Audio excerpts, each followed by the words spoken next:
பாஸ்டாக்ஸ் நேயர்களுக்கு வணக்கம். அதாவது இன்னைக்கு அண்ணன் உமாபதி அண்ணனை சந்தித்து ஒரு சில விஷயங்கள் பேசலான்னு இருந்தேன்.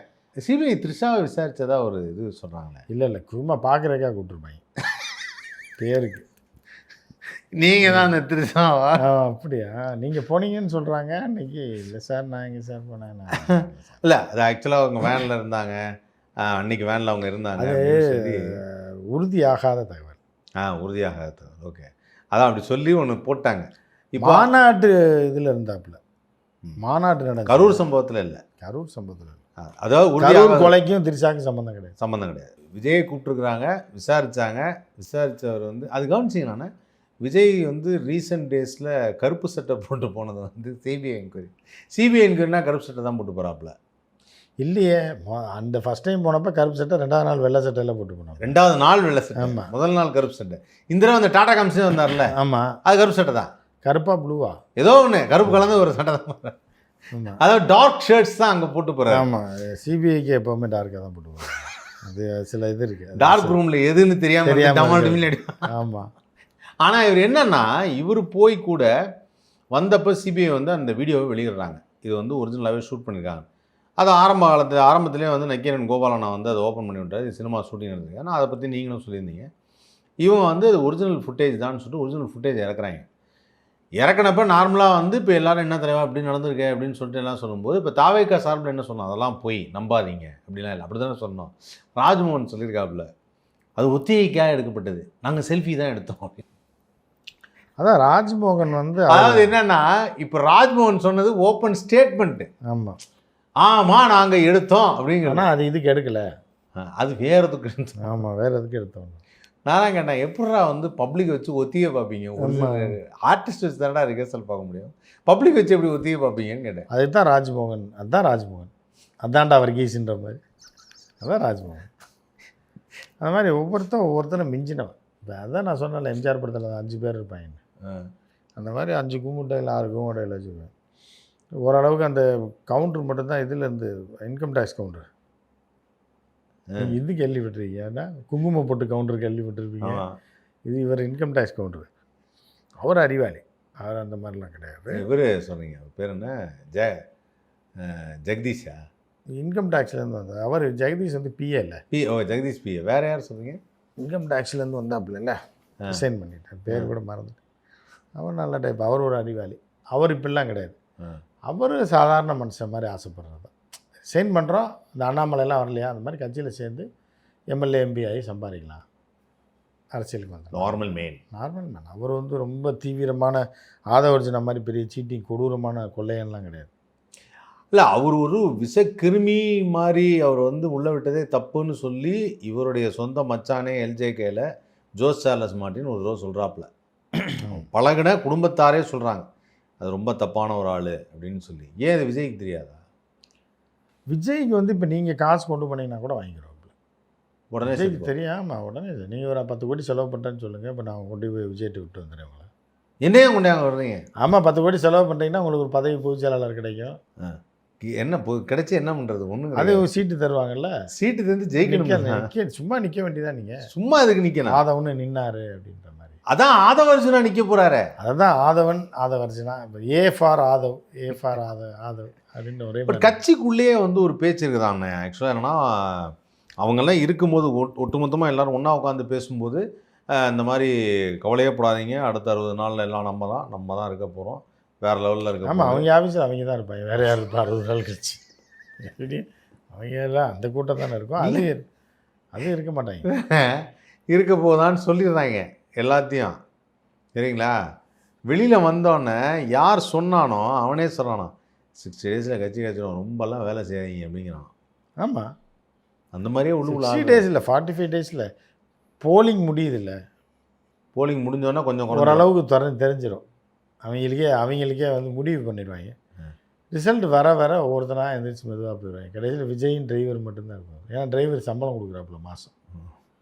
விஜய் மட்டும் அந்த டிவி பார்த்துட்டு இருப்பாப்புல. அப்புறம் விஜய் வந்து நிறைய சொத்துக்களெல்லாம் விற்கிறாராமே அப்படின்னு ஒன்று கிளப்பிட்டுருக்கேன். விஜய்க்கு எது சொத்து? விஜய் வந்து எல்லாமே வந்து மிகப்பெரிய ஒரு இதாக ட்ரான்ஸ்ஃபர் பண்ணி வச்சுருக்காங்க வெளிநாட்டில். எதுவும் இங்கே இல்லையா? இல்லையா அந்த இருக்கு. மண்டபம்? அதெல்லாம் பழசு வாங்கி வச்சது, சும்மா பேருக்கு. ஆ. யாரையா கூப்பிட்டு அக்ரிமெண்ட் விற்கிற மாதிரி போடுங்கன்னு சொல்லி சும்மா அக்ரிமெண்ட் போட்டிருக்கேன், அட்வான்ஸ் அக்ரிமெண்ட். ஏன்னா விஜய் கஷ்டப்படுறான்னு தெரியணுமா. அப்போ தான் தொண்டர்கள் எல்லாம் தாலியை விற்று காசு கொடுப்பான், 1000 5000 10,000 டொனேஷன் எழுதுவான் கட்சிக்கு. அதை வச்சு ஆட்டையை போட்டு அவனுக்கு கொடுத்துட்டு புஷி ஆனந்த் செட்டில் ஆகிறாரு. விஜய்க்கு சொத்து இங்கே கிடையாது? இங்கேயும் இருக்குது. இருக்கு. மண்டபம் இருக்குது, வீடு இருக்குது, ஈசிஆர் வீடு இருக்குது, இப்போ எல்லாம் வீடு எல்லாம் இருக்குது, அந்த மாதிரி தான் இருக்குது. அதை போய் விற்க முடியாதுல்ல. அதனால் அப்படி ஒரு 1500 2000 கோடி ரூபாய் சொத்து. இப்போ எலெக்ஷனில் வந்து பதிவு செய்கிறாங்கன்னா, வேட்புமனு தாக்கல் செய்கிறாங்கன்னா சொத்து மதிப்பு சொல்லணும்ல. அதனால தான் நிற்க மாட்டான்னு தானே சொல்கிறேன். விஜய் நிற்பார்னு யார் சொன்னா உங்களுக்கு? விஜய் நிற்க மாட்டார், 90% நிற்க மாட்டார். இல்லை, இன்னொன்று சொல்கிறாங்க என்னன்னா வந்து ஒரு நிற்கிறதுக்கான ரிஜெக்ட் பண்ணிட்டாங்க அப்படின்னு சொல்கிற அளவுக்கு கொண்டு வருவார் அப்படின்னு. அதாவது என்ன பண்ணுறாரோ தெரியல, புரியுதா? அந்த இதில் கவுண்டர் பண்ணி என்ன பண்ண அப்படின்னா, என்னடா சோத்துல கல்லுன்னு சொல்லி அரசங்களை தூக்கி சோத்தில் கல்யாணத்தை நிறுத்துறேன்னு அந்த மாதிரி வேலையை தான் இப்போ செஞ்சுக்கிட்டு இருக்காங்க. எல்லாம் எதுக்கிட்ட தான் திமுக அது இதுன்னு சொல்லிட்டு இருந்தாங்க. இப்போ வந்து நிற்க மாட்டேன், ஏதோ ஒரு காரணம் சொல்லி விஜய் நிற்க மாட்டேன். என்ன உயிருக்கு பாதுகாப்பு இல்லை அப்படின்னு சொல்லி இவங்களா ஒரு கரடியை விட்டு ஒரு நாயை துரத்துற மாதிரி பண்ணிட்டு, விஜய் வந்தார் நாய் துரத்திடுச்சு, நீ இது திமுக தான் சதி, அதனால் தெருநாய்கள் ஒளிகிற வரைக்கும் விஜய் வெளியே வர மாட்டார் அப்படின்னு சொல்லி சபதம் எடுத்திருக்காரு. அப்படின்னா அவங்க தற்கொலையெல்லாம் ஆமாம் தலைவா என்னைய கூட நாய் கடிச்ச தலைவா, எங்கள் அம்மாவை கடிச்ச தலைவா, என் தங்கச்சி நீ வெளியே வராங்க தலைவான்னு சொல்லி அவங்களே ஒத்துக்குவாங்க. அது மாதிரி ஏதாவது ஒரு காரணம் கண்டுபிடிப்பாங்க. இன்னும் ஆதவர்ஜனாட சொல்லியிருப்பாங்க, இப்போ காரணம் தேடிட்டு இருப்பாங்க. காரணம் கண்டுபிடிச்சிட்டாங்கன்னா கண்டிப்பாக. அந்த சமீபத்தில் வந்து ஒரு பாம்பேக்கு ஒரு ஃபங்க்ஷன் போயிட்டு வந்திருக்காரு, அட்லியோடைய அந்த வீட்டு ஃபங்க்ஷன், வளகாப்பு ஃபங்க்ஷன். அதை எடுத்து போட்டிருக்காங்க. இங்கே வந்து 80th பர்த்டே என்னவோ எஸ்ஏசிக்கு பர்த்டே, அந்த பர்த்டேக்கு அம்மா அப்பாவும் தனியாக கோயிலில் போய் கொண்டாடிருக்காங்க. யாருக்கோ வீட்டு வளகாப்புக்கு இங்கேருந்து பாம்பே போகிறாரு, அம்மா அப்பாவை பார்க்க வரல. அது ஏற்கனவே தெரிஞ்சது தானே. அதை துரத்தி விட்டார், 2 பேரையும் ஆசிரமத்தில் சேர்த்து விட்டார், அனாதாசிரமத்தில், ஜகி வாசுதேவ். அவங்க போய் அங்கேயே கொண்டாடுறாங்க. அது அனாதாசிரமா என்ன? ஆமாம் இல்லையா? அப்போ நல்லா ஐடி கம்பெனியில் வேலை பார்க்குறவங்க அங்கே போய் தங்கியிருக்கான், டெய்லி வேலைக்கு போயிட்டு வந்துக்கிட்டு இருக்காங்க. குடும்பத்தில் யாரும் இல்லாதவங்க, கைவிடப்பட்டவர்கள், வயதானவர்கள் வந்து அனாதைகள். இப்போ விஜயை பெற்றதுக்கு இது பண்ணியிருந்தா வேறு மாதிரி ஆயிருந்துருக்கும். சராசரி ஒரு பிள்ளையை பெற்றா அந்த பிள்ளையை காப்பாற்றும் அப்பா அம்மா. இப்போ கொண்டு போய் அங்கே விட்டு வந்துட்டாங்க. இப்போ அவங்க 80ஆவது பிறந்த நாள் அங்கே கொண்டாடுறாங்க. இப்போ விஜயோடைய ஜனநாயகன் படமும் வந்து தணிக்கை கூடல கேட்டப்போ, ஒரு அம்மாட்ட கேட்டப்போ அவங்க சொன்ன எலெக்ஷன் கமிஷனில் அந்த மாதிரி ஏதாவது இருக்கா அப்படிங்கிறத நான் கேட்டு சொல்கிறேன் அப்படிங்கிறாங்க. ஸ்ட்ரைட்டாக பதில் சொல்ல, இல்லைங்க எலெக்ஷன் வரும்போது ஒரு கேண்டிடேட்டோடைய படத்தை வந்து ரிலீஸ் பண்ண முடியாது அப்படின்னு ஸ்ட்ரைட்டாக சொல்ல, நான் கேட்டு சொல்கிறாங்கிறாங்க. இதை பற்றி நீங்கள் என்ன நினைக்கிறீங்க? இல்லை, அவங்க கேட்டு தானே சொல்ல முடியும். அவங்களாம் டக்குன்னு சொல்ல, அவங்க வெளியூர்காரவங்க. திடீர்னு ஒரு கேள்வியை கேட்டிங்கன்னா டக்குன்னு கேட்டு தான் சொல்லுவாங்க. இப்போ என்ன வெளியிடுவாங்களா அப்போது?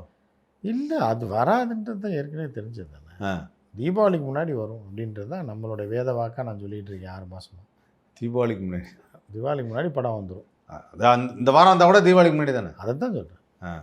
ஸோ அது வந்து ஆனால் தணிக்கையில் வந்து என்ன சொல்கிறாங்கன்னா, எலெக்ஷன் டைமில் இதில் ஒன்றும் கேம்பெயினிங்கை அதுக்கு பண்ணுற மாதிரி எதுவும் இல்லை அப்படின்னு சொல்லி படத்தை ரிலீஸ் பண்ணிவிடுவாங்க. ரத்தத்தை நக்கிற மாதிரி இருக்குல்ல கோடாலியில், அது எவ்வளோ பெரிய கொடூரமானது. போர் வேறு நடந்துக்கிட்டு ஈரானில் அந்த நேரத்தில் கோடாலியை ஒருத்த மனுஷனை வெட்டி ரத்தத்தை நக்கிறான்னா அதை எப்படி விடுவாங்க படத்தை? கஷ்டம். வன்முறையை தூண்டுற மாதிரி இருக்குது. விட மாட்டாங்க. எலெக்ஷனுக்கு அடுத்த நாள் வரும், போலிங் முடிஞ்ச உடனே 23 முடிஞ்சோடனே 24 கூட ரிலீஸ் பண்ணுவாங்க. முன்னாடியே சொல்லிடுவாங்க, 20ஆம் தேதியே கோர்ட்டில் ஆர்டர் போட்டுருவாங்க. சென்சார் கொடுத்துட்டோம், 24th ரிலீஸ் பண்ணிக்கலாம், 22nd சென்சார் கொடுப்பாங்க, ஏற்பாடு பண்ணிக்கிங்க, பாடி எடுத்துகிட்டு போயிருக்கேன். அதோட அப்படியே அடக்கம் பண்ணுறதா எரிக்கிறதான்னு நீங்கள் தான் முடிவு பண்ண. ஆளுக்கு வந்து அடக்கம் பண்ணுறதுன்னா தேட்டரில் ரிலீஸ் பண்ணுறது, எரிக்கிறதுனா ஓடிடி விற்கிறாரு. அது எங்கே ஓடிடியில் கொடுக்குறது? அதனால தான் ஏற்கனவே ஒரு ஓடிடி கேன்சல் பண்ணிட்டாங்க, திருப்பி புதுசாக விற்பாங்க. புதுசாக எங்கேருந்து கொடுப்பாங்க? வேறு ஓடிடி இருக்குல்ல, எதில் கொடுப்பாங்க? நிறையா இருக்குது. டென்ட்டு கூட்டால் கொடுப்பாங்களா? ஓடிடியில் கொடுத்துருவாங்க. அதுக்காக அதே ஆட்கள்கிட்டே பாதி விலைக்கு விற்றுருவாங்க. அந்த மாதிரி இருக்குது. ஸோ வந்து இவங்க வந்து நிறைய வேட்பாளர்கள் வந்து நிற்கவே இல்லையாமே, வரவே இல்லையாமே. அதாவது விஜயோட கட்சிக்கு 30 தொகுதி பாண்டிச்சேரியில் தனித்து போட்டிடுறதுக்கு நிறைய பேர் வரவே இல்லையாமே, வந்து வேட்புமனுக்கு தாக்கல் செய்து ஆள் இல்லையா? ஆள் இருந்தால் தானே வருவாங்க. என்னண்ணா அவ்வளோ பெரிய கூட்டம் இருந்தது, நம்மலாம் வரலாமா நண்பா? அது இருப்பாங்க. அது சின்ன சின்ன பையனை கொண்டு போய் நிறுத்தி என்ன பண்ணுறது? பாதியில் ஓடி போயிடுவான். டேய் நீ தாண்டா வேட்பாளர், நான் வரல போங்கண்ணா அப்படின்ட்டு போயிடுவாங்க. நம்மளாலாம் அலைய முடியாதுண்ணா அப்படி. அவங்களுக்கு விவரமே தெரியாது, வேட்பாளர்னா என்னன்னே தெரியாது. அதனால் அவங்க வர மாட்டாங்க. கட்சியில் இருக்கிறதா வருவான். அந்த 2 பேர் பஸ் ஸ்டாண்டில் இருந்தவனை பிடிச்சி போட்டிருக்கேன் அன்றைக்கி கூட்டணி சேர்த்து. கூட்டணி சேர்த்து பட்ஜெட் யார்? அதான் பாஜகலேருந்து ஒரு 4 பேர் வந்திருக்காங்க. அவன் சுயேட்சையை ஒருத்தர் வந்திருக்காங்க. அவங்க எல்லாமே அங்கே பாஜக ஆஃபீஸ் போகிறதுக்கு பஸ் ஸ்டாண்டில் இருந்துருக்காங்க. புஷி ஆனந்த் வண்டியில் போனேன் பார்த்துக்கிட்டேன். தம்பி என்ன இன்றைக்கி என்ன தம்பி அப்படின்னாரு. ஆனால் டவுனுக்குள்ளே இறக்கி விடுங்கன்னுருக்காங்க. வண்டியில் என்ன தம்பி போகிறீங்கன்னா சீட்டு கேட்க, நம்ம கட்சி இருக்குது, சீட்டு ஆள் இல்லாமல் இருக்கும். அண்ணன் சரி நீ 2 பேரும் தனி கட்சின்னு சொல்லிடு, உனக்கு 2 பேரும் சீட்டு வாங்கி கொடுத்துறேன், 50 லட்ச ரூபா கொடுத்துருக்கேன். இல்லை நான் வீட்டில் கேட்டு சொல்லேன்னு போய் கேட்டிருக்காங்க. சரி கொடுக்கலான்னு சரி பணத்தை ரெடி பண்ணி 2 பேரும் சீட்டு கூட்டணியில் சேர்த்து உடனே சேர்ந்துட்டாங்க. சிறப்பு. இப்போ தமிழ்நாட்டில் எவ்வளோ பேர் நிற்பாங்க? அவங்க சப்போஸ் தனித்து போட்டிடுறாங்கன்னு சொல்லிட்டாங்க, விஜய் நிற்கலாங்கிறத நீங்கள் சொல்லிட்டீங்க, அது வேணாம் விட்ருங்க. மற்றவங்கெல்லாம் சொல்கிறேன், எத்தனை தொகுதியில் நிற்பாங்க? அவங்களுக்கு ஆள் இருக்குமா? எந்த ரோட்டில் நின்றாலும் அது ஒரு தொகுதியை சேர்ந்தது தான். புரியுது அவங்களுக்கு? எல்லா தொகுதியிலையும் ஆள் நிற்பாங்க.